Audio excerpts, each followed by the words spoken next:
Welcome to the Clive Barker Podcast, episode 92. It was with José and me, I'm Ryan, and with Rob Ridenour. This was an episode that was all feedback and questions and comments and stuff like that. We like to do those once in a while. We did even have one comment where the person, where we called them in to do their comment in person. So, you'll see the results of that. I don't know if I want to do that again. Anyway, so episode 92. Hey, this is Ryan. If you listen to the show, you might know that I'm a realtor in Fairbanks, Alaska. So we have this vast audience, but I only know of one of our listeners who lives in Fairbanks, Alaska. Hi, Ross. Did you know you can help me by letting me find you a realtor in your part of the country or world? I have access to networks of realtors, and many of them I know from past experience as a board president and state realtor board member.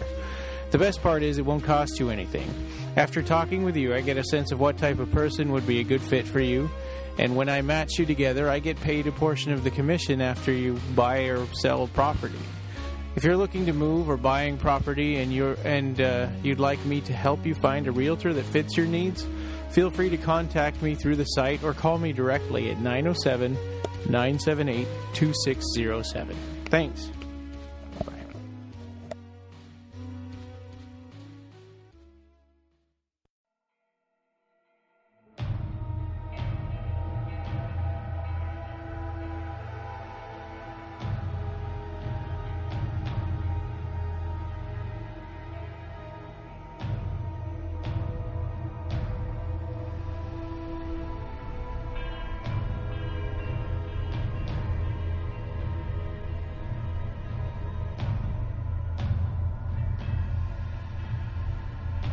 All right, so here we are, episode 92, Return of the Son of the Multitude. So it's just, basically, it's listener feedback and questions and comments and stuff like that. So, and we'll also go over the news. Should we get started? Yeah. Oh, yeah. Okay. Sure, So, we didn't, I guess, of course it's with José, and I'm Ryan, and Rob. Hello. Hope everybody's doing good.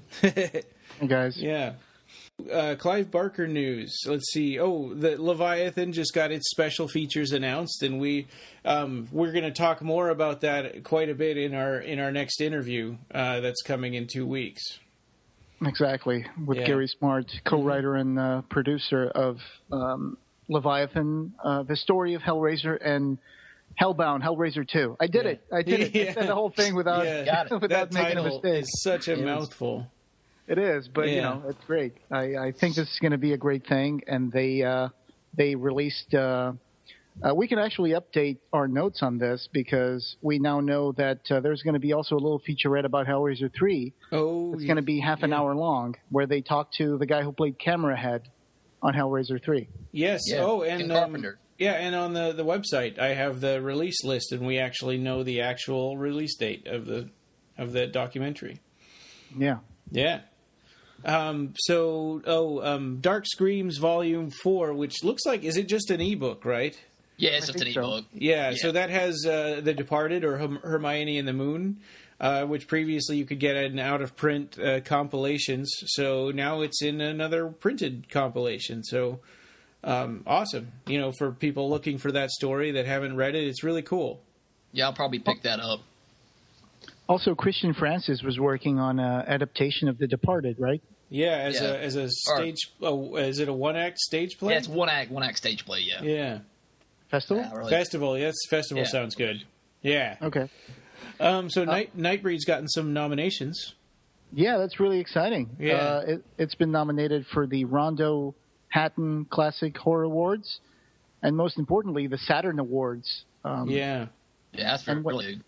Yeah, when you go to the Rondo Awards, you can see that Nightbreed is nominated on Best Classic Horror DVD Blu-ray, and it's competing against The Cabinet of Dr. Caligari by Kino, The Doctor and the Devils from Shout, Die Monster Die from Shout, Dr. Jekyll and Mr. Hyde from Kino, The Innocents from Criterion, Judex from Criterion, Secret of the Blue Moon from the Universal Vault, and The Time Machine from Warner. So That is one of the categories where it is nominated. It's also nominated in Best Restoration or Upgrade and Best Commentary. And you the way you vote is you just go in there, and this is very low tech, but you paste the website into an email, and then you write what your nominations are in the email, and then you hit send, and you have to make sure your name is on there, and then you get a vote. That's your I ballot. did that early today. Oh, you did? Yeah, I need to. Also, I was going to say the in their Rondo Awards, Next Testament got nominated for Best Comic Book. So that's cool. Awesome. Yeah. So good way also, to. Nightbreed. Let me just finish the other sections where Nightbreed is nominated, because there's a few. It's also nominated for Best DVD Extra, Tribes of the Moon Making Nightbreed. That's nominated. Cool. And the Best All-Around Issue, Fangoria number 330, Barker, Cronenberg, and the Extended Nightbreed. So those are all the classes where Nightbreed is nominated. Yeah, so that's awesome. Lots of ways to vote. Absolutely. Yeah. And Nightbreed is also nominated for the Saturn Awards, and I was looking at the Variety article, and it's nominated for Best DVD Blu-ray Special Edition Release, and it's got some tough competition. It's got The Hobbit, The Desolation of Smaug Extended Edition, Alexander, The Ultimate Cut, Once Upon a Time in America Extended Director's Cut, Sorcerer, and the Texas Chainsaw Massacre 40th Anniversary Collector's Edition. So those are the other movies competing in the same class with Nightbreed, the Director's Cut. Wow. The awards will be presented on June 25th in Burbank, California. So you have plenty of time to watch the other movies or check out what other nominations are there in the Saturn Awards. Okay. In really sad news, Daniel von Bargen passed away. Was it yesterday, right? The day before. It was the 1st. March 1st? Yeah, that's what I was... Tuesday. Oh gosh. Yeah, that was sad. Yeah, what a shame. And it sounds like it wasn't related to his suicide attempt. It sounds like it said complications from diabetes. Yeah. So, Yeah. I can relate to that because, my family had diabetes runs in my family, so it's Yeah. It's something you got to keep an eye on. And for people who are going, who is that? That's, of course, Nix from Lord of Illusions. People also know him from Seinfeld and Malcolm in the Middle. He's a pretty cool actor. I think, Nix steals the show in Lord of Illusions for sure. Of course, yeah. There's a German cover revealed for Scarlet Gospels, and it's basically kind of a red background. Black background with like a red pentagram on it. Yeah. Yeah, I love the UK cover. That's my favorite. I do too. Yeah, me too. This one is sort of okay. It's kind of similar to the US cover, which is like okay. But yeah, it's a little more stylized. It looks like a door or a panel or something. It's got like door knockers.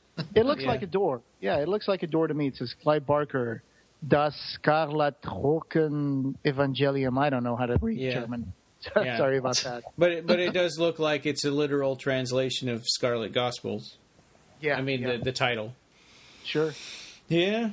Not a whole lot to say about that, I guess. It's nice. It's just, it doesn't have Pinhead on the cover, so a lot of people are going to be like, well, it's not as attractive at first sight as, say, the UK cover. Yeah. Speaking of covers, I was going to say, Jose, that was some pretty funny covers you were showing of the American...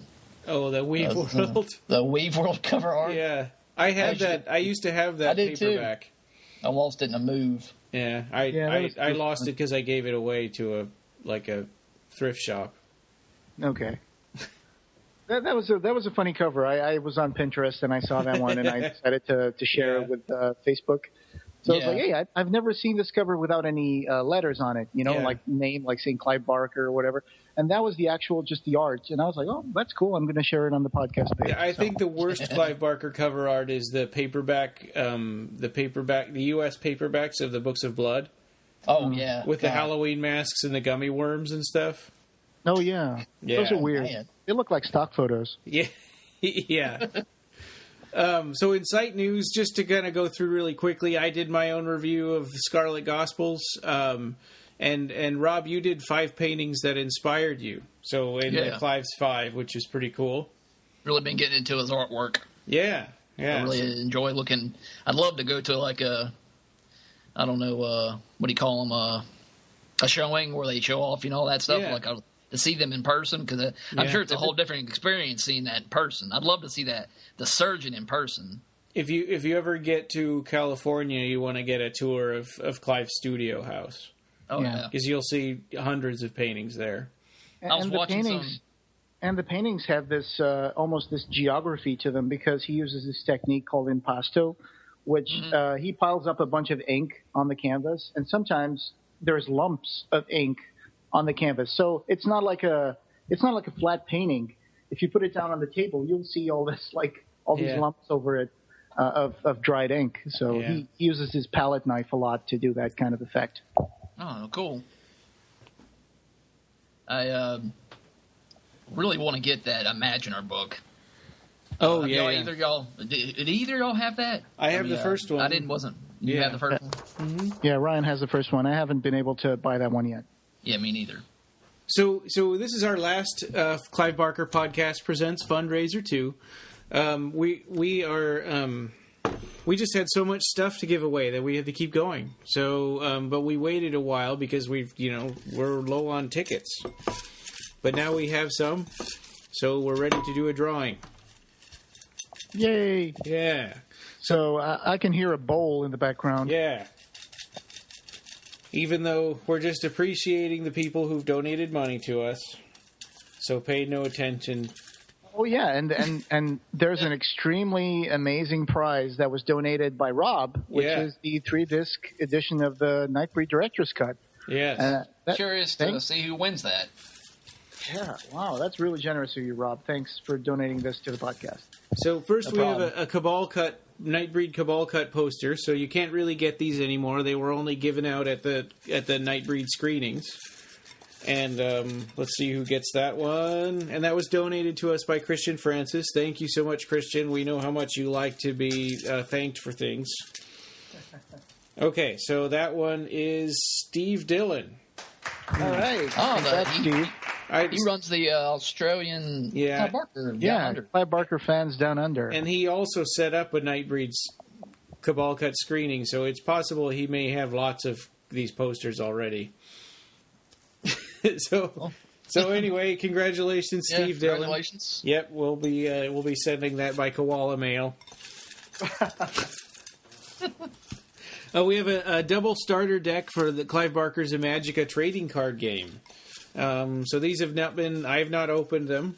I was really tempted to see if two of the ones that I'm missing 5, I think, cards now. I was really tempted to see if they were in there, but I didn't. Okay. Oh, and they were donated by Kip Jankowski. Yeah, thank you so much, Kip Jankowski. So that is Ben Warren. So congratulations, Ben Warren. So this is Steve Dillon. This is the exciting part of the podcast. Uh-huh. Okay, and then next we have a sealed DVD of Clive Barker's Jericho. So it's a Windows version of the game Clive Barker's Jericho. Never been opened. Donated again by Kip Jankowski, and thanks so much for that. He donated a lot of stuff. Yeah, he's really cool. Yeah, he's also donated money and gotten some prizes in the past too. Okay, so that is Adam Cruz. So Adam Cruz, you get Clive Barker's Jericho for the PC. Yeah. So hopefully you have a computer. He goes on Facebook. I'm sure he has he could be doing that on his phone. That's true. It amazes me how many people do that now. Yeah. Okay, so we have 2 things left. Next one is actually donated by Steve Dillon, who just won a Nightbreed poster. This is for a Book of the Tribes book that he donated to, basically, and it's a magazine format, right? A soft cover. and that'll get shipped to you by Steve Dillon if you won. So thankfully, Steve's name is out of this now. He's not going to win his own book. All right, let's see. And this was made for that screening that you mentioned in Australia. And it had a lot of fan art, fan fiction. It had plenty of. It's all about Nightbreed, really. Yeah, really cool. And that's Derek Horwood. So congratulations, Derek Horwood. You won the Book of the Tribes. Awesome. It's really cool. And as you see your name, as your name comes up here, contact us and give us your shipping information so that we can send this stuff to you. Even if you won something in the past, it'll make things a lot easier for me, so I don't have to try to go back and figure out, where I wrote your address the last time. All right, here comes the big prize. Yeah, so for the deluxe... big drum roll. Yeah, for the deluxe edition of Nightbreed, that's the big 3-disc Blu-ray and the 3-disc Blu-ray set from Shout Factory that was limited to 10,000.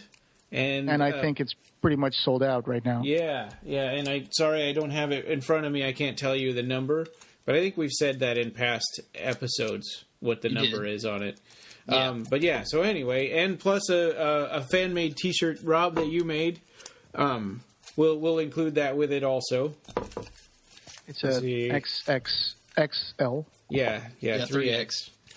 Okay, here we go. This is Johanna Turner.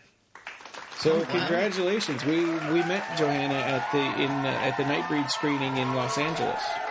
Oh, nice. Right. Yeah. That's amazing. I mean, she might already have a copy of this, but we'll see. She joined the raffle, so yeah, congratulations, Joanna Turner. Got another copy. Congratulations, Dan. So awesome. Yeah, congratulations and thanks so much. And that is our last waffle. Waffle. Yeah. Yeah. Thank you very much to everybody who has been contributing to us, who listens to our podcast. You guys are, keeping us up in the air. You guys are keeping us online. So thank you very much for all your support. Yep. So congratulations to everybody there. And we've got questions and feedback and comments and things like that. So we'll start with the winner of the Aberrat books at Total Cult. That's being shipped out tomorrow, by the way. So So just wanted to kind of give a shout out to him because they've got a podcast that you can find at utotalcult.com. And he said, "Here's a quote for you to pass on to Clive. Find a way to bring back Dr. Decker. I want to see him in hell, damn it." So I'm sure he's there. Yeah. I guess you never know what's going to happen. I guess it depends also on what version of Nightbreed you're watching. Cause, Yep. The endings are different. There are two continuities plus the book. Exactly. Yeah. And the comics. Oh, right, yeah. And there's the Epic comics and the Boom comics. Yeah. And they're different from each other, too. It would be interesting to see Dr. Decker come back, but I don't think that's going to happen because the way that it ended in Cabal, I think it was pretty clear that that's it. That's it for Decker. Unless you find a way to bring him back somehow, which I don't know if that would be a good choice. Literally, literature-wise, I mean, for the books. Yeah. Because, it would kind of deny the act of Boone as a savior. Well, and it actually says there would be no resurrection. Right, exactly. Yeah. And the whole place just blew up, so. Yeah. Yep. Okay, next one is Scott McKeating. He says, really like to see more of the big books broke down and discussed. So we're right there with you. We would do this. We would do the big. We would blast right through all the big books if we didn't take more time to prepare. I guess that's my answer. I mean, we're working on Everville right now. I think we've talked about that before. That's not a secret, but I have to reread Everville. I can hardly remember anything from it. So it's going to take time. That's why we don't just go do a book every single episode because it takes so long to to read these big books, and it's nice to do 700 pages, isn't it? Yes, it is. Yeah, and it's nice to have interviews and topics that are shorter things. Talk about news like we're doing now, or comic books, or releases that are coming out. Exhibitions that Clive Barker's doing right now. Yeah. But yeah, I mean, you're in luck. You want to see bigger books get discussed? Well, we're going to be tackling Aberville and eventually Imagica. Yeah, we hope to get those two done this year for sure. Yeah, and it might end up. Imagica might end up being like a two-parter for all I know. Yeah. Well, and we're also kind of in this for the long haul, so we didn't want to get. Even if we could do all of those in 1 year or whatever, we didn't want to. Because then what do you do? Want to make it last a little bit. Yeah. But like you said, we have to read these books again. I hardly remember Aberville, even though I read it twice. But I remember basic broad strokes of the story. But they're such complex novels. When you go to it, like you got Buddenbaum, you got Raoul, you got Tesla. Yeah, Tesla Bombeck. Mm-hmm. Yeah, Tesla Bombeck. You have all this stuff going on with Quiddity, with the Yadu Roboros, and it's very complicated stuff. And there's Joe Beth and Howie and Tommy Ray are back. Also, we don't want to spoil the books too much. We don't want to be like the kind of podcast that goes like, well, in chapter 1 this happens, and then this character in chapter 2 does this, and then in chapter 3 this happens. It just becomes boring because it turns into Cliff's notes for the books. Yeah, and we've been guilty of doing that too. Because we get so excited about the books and we break them down and talk about everything that happens. But we're trying to make it more broad strokes in our opinions and our favorite things. Yeah, and more about stuff around the book, how the book was written. If we can find any information about that, where Clive was when he was writing those books. What he thinks about those, what kind of things did he do that are similar to other books, that kind of stuff is, it's more about deconstructing certain aspects of the book. Without spoiling it, I guess. Without spoiling it too much, yeah. So, I would think, Imagica. I think that probably not all of our listeners have read every single Clive Barker book. I haven't read them all. Yeah, so... I'm in the middle of a magical right now. I'm about 300 pages into it. Oh, so that one's 800, right? Yeah. Yeah. I still have a few short stories that I haven't read. Yeah. So, yeah, even people who might be considered, hey, I'm a huge fan. Sometimes we just don't. It's either like a rare story that you haven't found yet, or you haven't bothered to go on eBay to look for the out of print book, and sometimes it's just. I'll find it eventually, Yeah.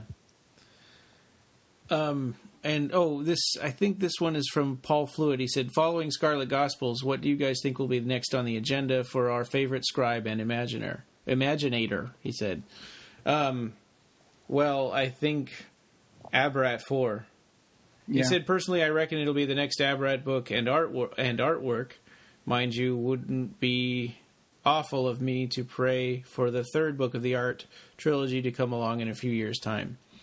I think that in probably 2 years we'll have Aberrat 4, and then he might, then he'll be working on Aberrat 5, and maybe the third book of the art will come in there at some point then.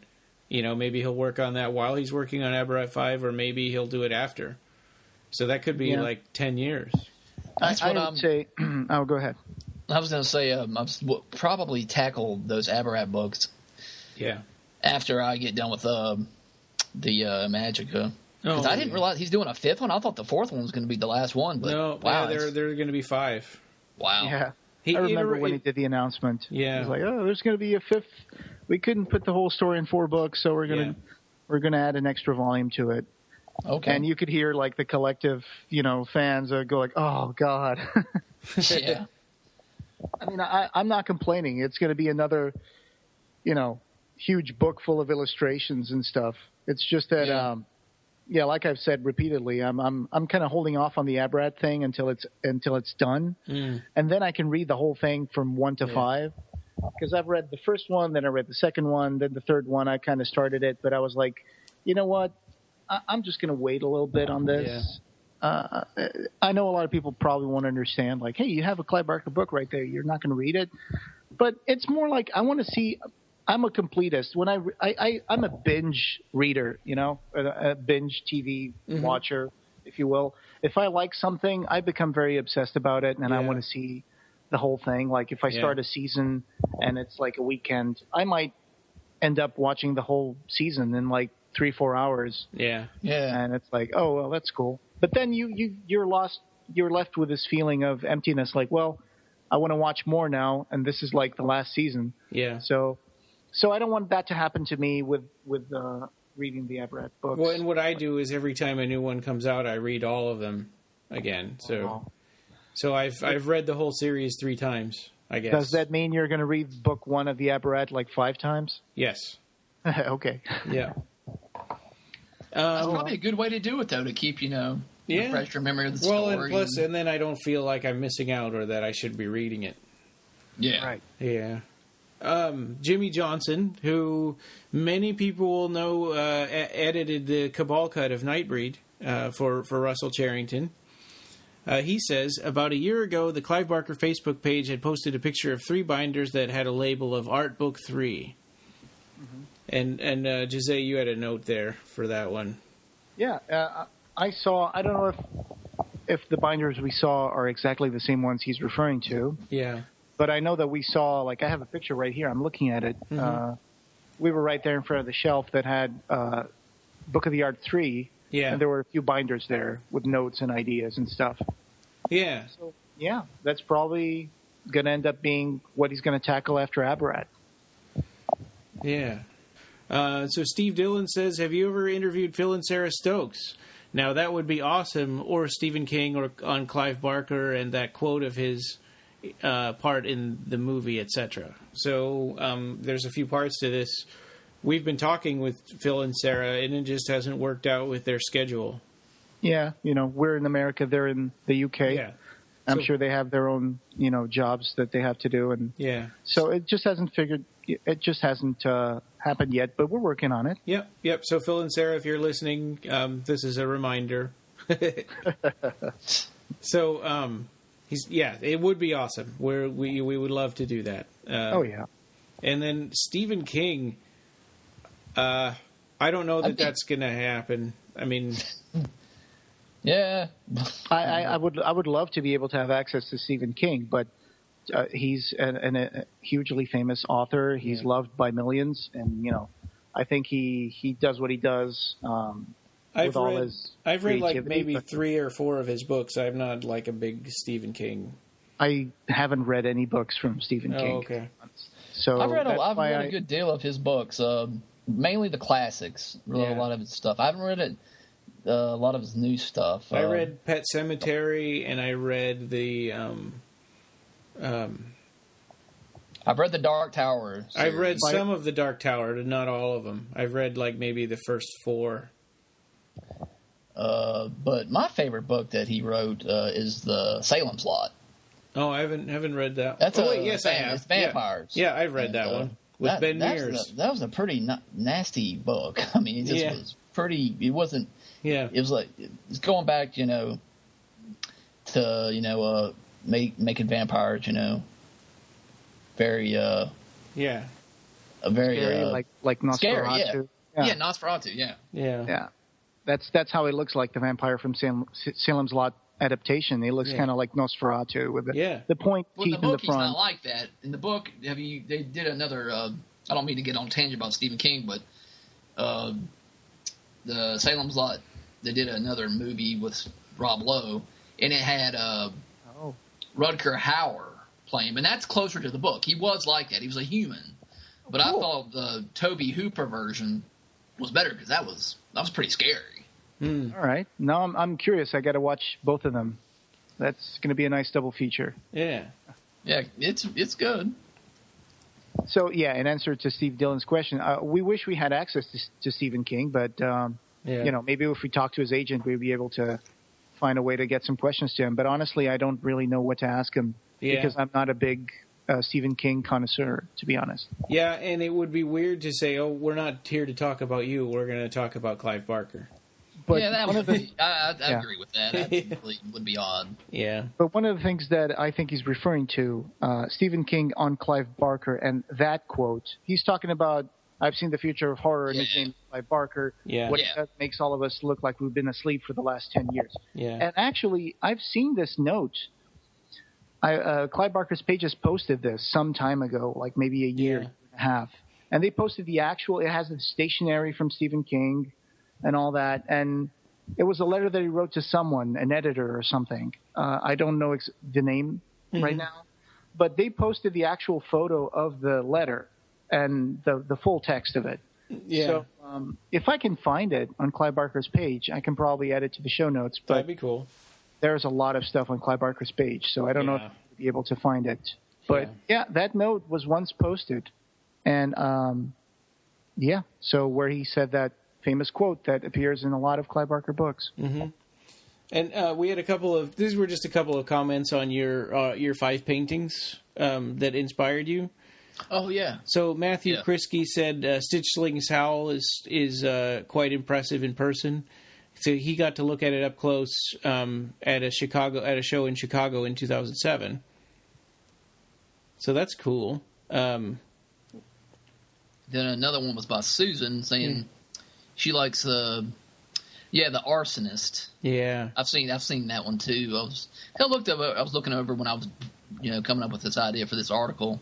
I looked at probably around about 200 pictures. There was an issue with the Arsonist, right? That they were trying to get it for that Visions of Heaven and Hell, and it belonged to a private collector, and they were having a hard time getting a hold of the collector so they could get it in that book. Oh. Yeah.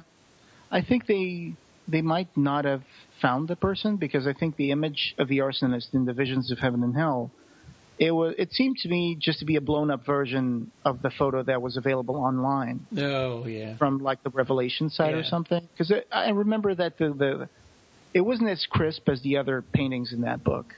So I guess they didn't get to find it. I don't know. But it's a picture. It's very vibrant, has a lot of energy to it. This guy standing in the middle of all this fire, his hair is fire. And I would love to see a story about the Arsonist. Yeah. Let's see. Next one. Oh, David Anderson. He says, "Nice podcast. I enjoyed listening to your thoughts on the book." This is about Scarlet Gospels episode. Even though we still have to be vague at this point, you guys gave readers a good idea of what it's going to be like without giving anything away. I tried to write a little review and post it on a fan forum last weekend, but ended up deleting most of it instead. It's hard to remain spoiler-free when I'm this enthusiastic. So I was surprised that he had an advanced reader copy. I didn't know that Dave was doing reviews, or I don't know where he got that from. I think he bought it. Oh, did he? I think so. Okay.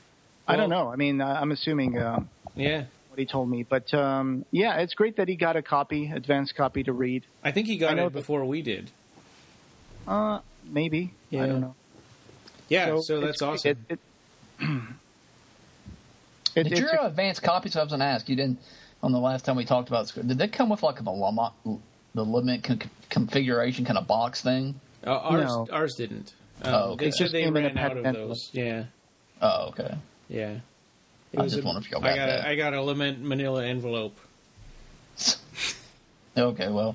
Yeah. Well, as long as you got the book, that's pretty much matters. All right, so we're going to be adding Dion into the call.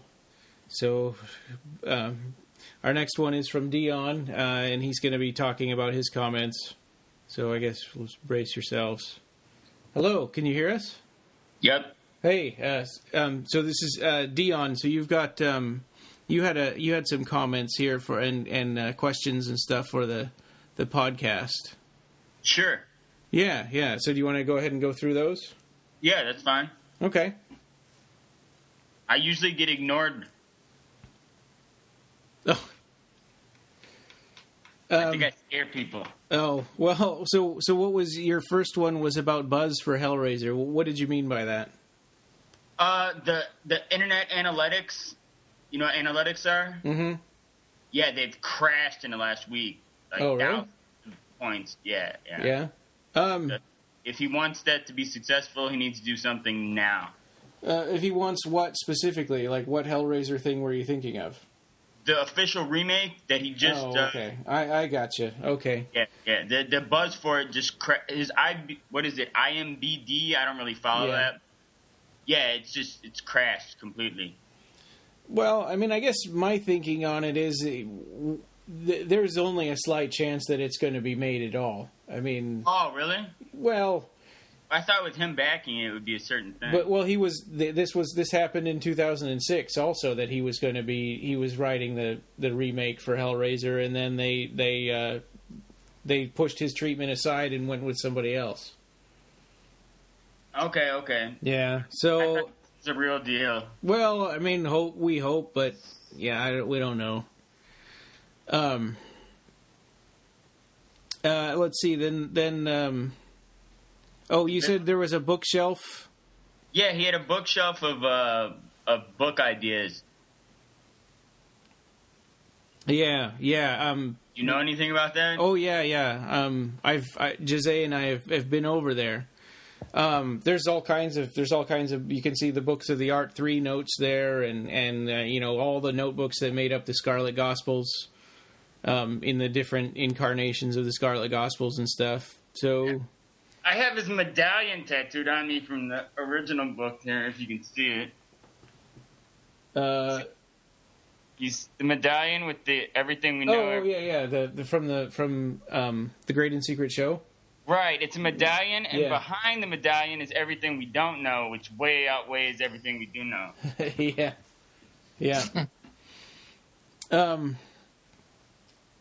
So yeah, exactly. I mean, and that's the way it is with Clive Barker's bookshelf. Also, I mean, there's so much stuff there that we have no clue, what he's going to be able to publish and stuff. Well, Villain is my biography, and I contacted Pierce Anthony and Stephen King about it, and they both denied me. Clive Barker is my last hope. Oh, okay. So I don't. So you said you sent that to him? No, I don't know. I've been writing him since first grade. Oh, okay. I don't know if anything ever reached to him. Oh, okay. Last time I tried was a couple years ago, and Alex blocked me. Oh, gotcha. Okay. He's a flapper. Oh, I see. Yeah. Well. Yeah, we don't know. I mean, Occupy. What's that? I created Anonymous and Occupy. Brad Pitt is interested in playing me in the movie. Okay, well, thanks for joining the podcast. Thank you. Tell him I'm a big fan. Okay, yeah. All right. Definitely well, will. Thank you. Keep listening to us. Thank you very much. I will. Bye. Bye. Oh, God. I told you. I know. Just switch gears. Yeah. Nicholas Seuning says, I haven't heard this episode yet, but do you guys know what's going to happen with Hellraiser comics after Bestiary? So what I've heard is that Boom has no plans to continue the Clive Barker's Hellraiser comics. Oh, that's a shame. Yeah. Now I was watching Face Off. Now, was that taped way before? Yeah, it was 6 months ago, I think. Yeah. Okay. I think that might have been it. So what the Hellraiser comic that Mark Millar says that it's about to come out, I think that was Bestiary. Yeah. Yeah, okay. And José, you pointed this out too, that what was I going to say? Oh, the Clive Barker video where he's talking to the contestants looks like it was recorded right at the same time as the interview for the opening of the Nightbreed. Yeah, exactly. Yeah, I'm not crazy, right? I think he looks exactly the same. Wearing the same shirt. Yeah. At the same window. It looks like that was all recorded and it's right around the time, right, that they were finishing it up. Yeah, maybe August or August or something like that, when they were recording the commentary track and stuff like that. Maybe that was when they did it. I don't know. My brother loves that Face Off show, and he kept telling me I should watch it, and now I can tell him I've seen an episode.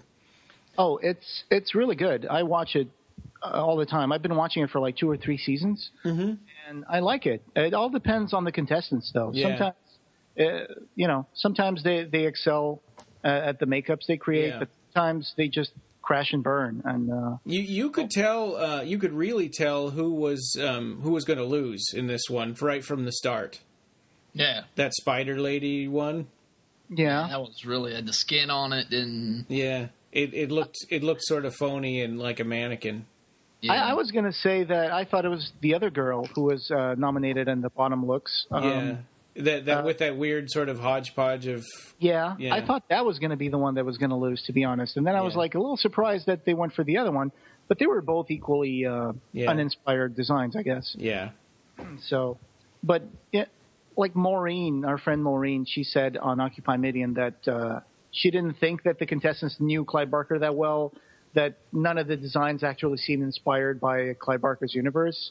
Yeah. I kind of agree with her a little bit. And even though it seemed like the judges didn't really, they wanted to say that they knew, but they didn't really, except for Mark. And Glenn Hattrick. He has like the Hellraiser box tattooed on his shoulder. Yeah. Oh, is he? He was the long-haired guy? Yeah, he was the guy who looks like he came out of a Hot Topic. Yeah. Well, so who is he? What does he do? I think he's a big effects makeup designer and stuff. So I think he worked in movies like The Hunger Games and stuff like that. Yeah, I think it seemed like and I was saying, Jennifer and I were watching it last night, and it seemed people kept saying over and over, I don't think, this is okay, but I don't think this is something that's part of Clive Barker's world. And I kept thinking, how do you know? It's like his world is huge. Sure. Yeah. That's. For example, the dancer that had like the silver face and the black skirt and the weird flowing silver thing on her head. Yeah. It was interesting. I thought that could be like it could be like a figure from the Dog Company times or something. Yeah. Like they had like what do you call those figures from the Commedia? Is that the one with the triangular shaped face? Yeah, and she tried to put a cage over the head. And the clown suits and stuff. The white clown suit. I'm trying to come up with the name of it. It's not Pulcinella. It's Harlequin, and then because the Dog Company had a lot of mime pantomime plays, right? Where they play these like kind of clownish figures with white face and wearing a domino or like a clown suit. And I think that could have been, the inspiration for that lady with a silver face and stuff. Yeah. But the other ones, I didn't think any of them were really inspired by Clive Barker universe. Well, I think the one that won, right? They incorporated part of the costume into the back of her head. Yeah. So that was kind of Cenobite-like. I mean, just weaving the flesh into the clothes and, I could see that. Yeah. I just didn't get the whole silver flowing thing going on up on her face and stuff. One of them just looked like an alien out of a Roger Corman film. You know which one I'm talking about? Yeah. Had the gun. Yeah, that didn't really resonate at all. I mean, but she made it through. They didn't, Sure. And there was the other guy, a guy who was wearing like this weird thing with a tall collar around behind his head. It was more like a fan. Yeah. Behind his head. That was also interesting. That was the snake charmer guy or whatever that had the poison on his arms and the grids. Yeah. I actually like that one. I thought that was very Cenobitical looking. I thought the craziest one was that was it Kate? That she made the one with the lady with the bloody face and with the green dress. Yeah. Yeah, a little bloody, a little over the top, but very creepy. Yeah. But it was creepy to me, just personally to me. It seemed like makeup that you would see at a haunt. Halloween haunt or something like that. Yeah. Yeah. It seems like a lot of the judging has to do with the performance of the models too. If they can make it look like a creepy kind of real thing. Sure. Usually they go more for the makeup, but in special cases when the model actually does something that enhances it, then it's really cool when they do that. Like there was one time when this guy made a monster with a mouth in his abdomen, and the guy would like do this belly dance kind of like move, and the mouth kind of opened and closed. So that was one of the things where the model was adding stuff to the makeup to make it look better. So yeah, that was interesting.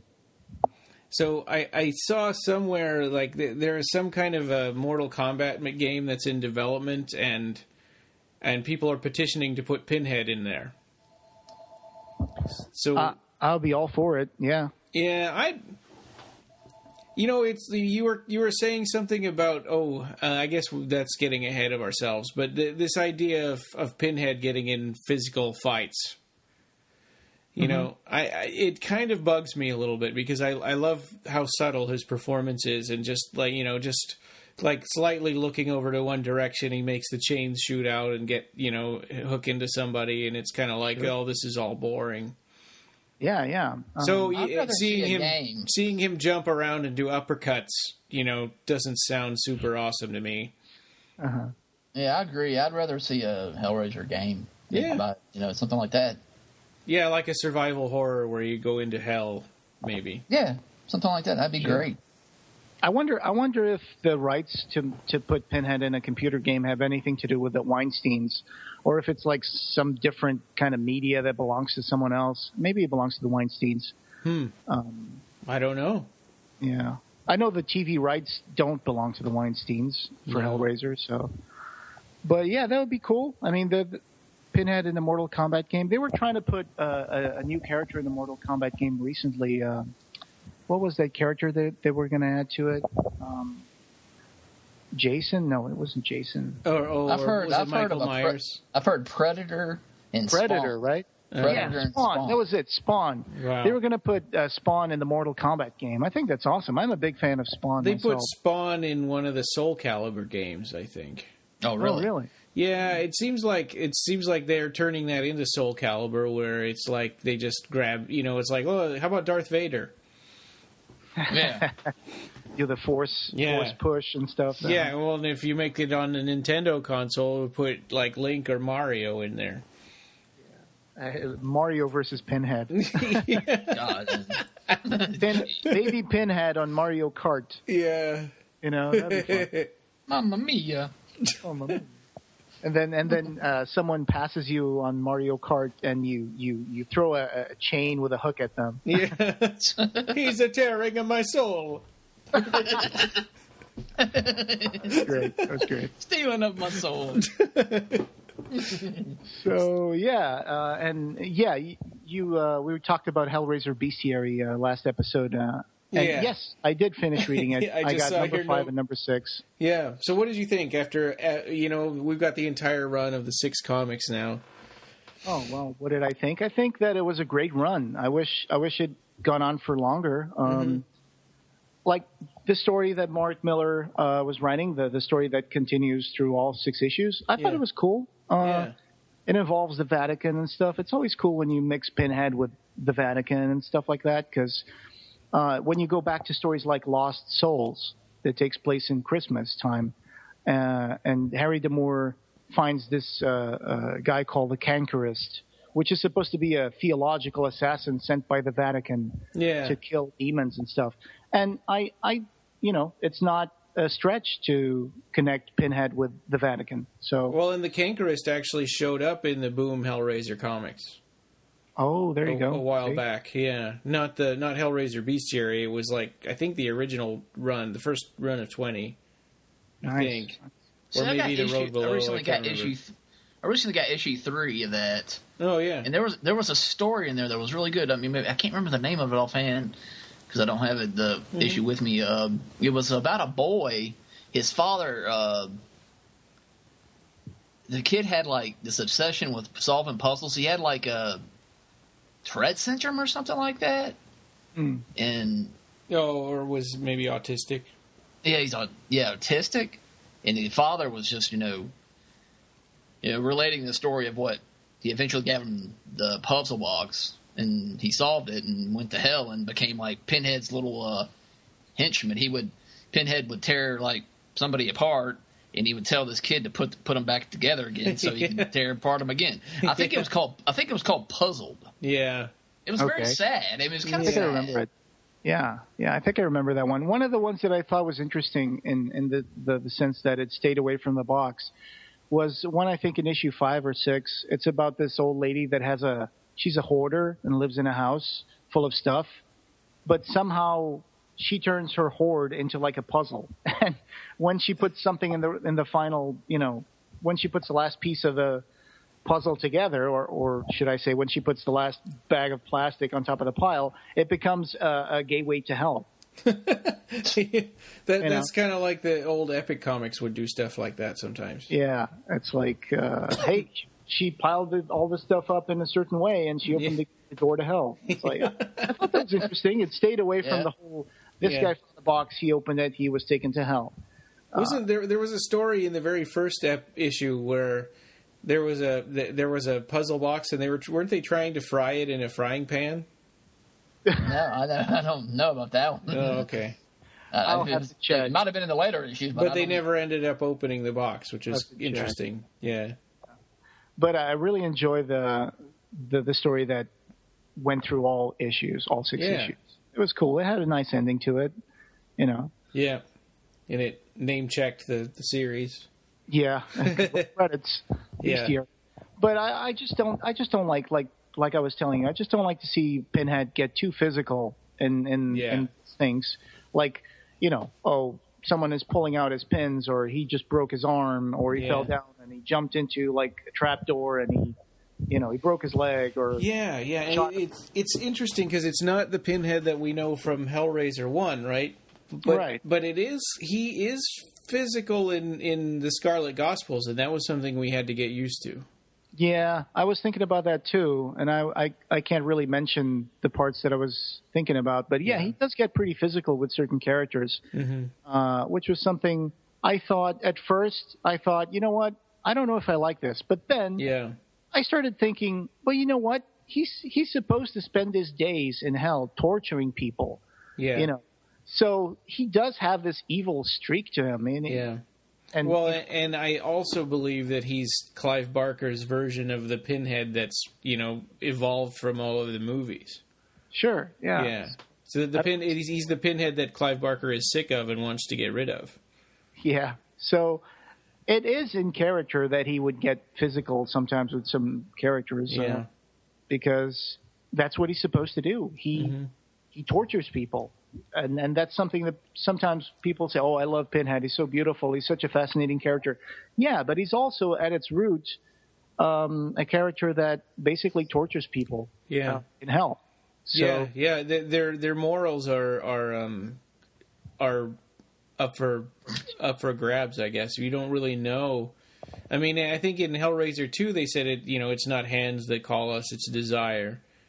And then so then they don't take Tiffany, right? But other times people open the box and they have no clue what they're doing and they get hauled away.